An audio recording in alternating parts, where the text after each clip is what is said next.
সে পাগল টাইপের একটা লোক ছিল, কিন্তু সে হয়তো কীভাবে বর্ডারে গেছে জানি না আমি।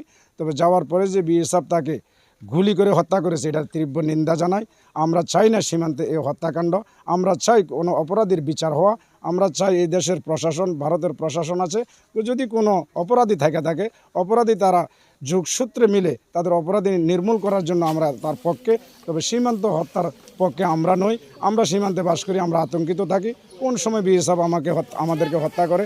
এই জন্য আমি বাংলাদেশের তত্ত্বাবধায়ক সরকারের যিনি উপদেষ্টা আছেন, প্রধান উপদেষ্টা, ওনার কাছে আমার আকুল আবেদন, আমরা যাতে সীমান্তে অত্যাচারিত না হই, আমরা যাতে বিএসএফের হাতে আর কোনো দিন কোনো গুলি না খাই, কারণ মায়ের বুক যাতে খালি না হয় ওই দিকে একটু নজর দেওয়ার জন্য। বিএসএফ প্রতিটা মাসায় মানে প্রতিটা 100 গজের ভিতরে হেরা মানে ডিউটি করতে আছে।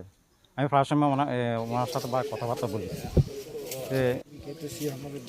তারা 3 জন লোক গেছে ওই জায়গায়, মাদক ব্যবসায়ী।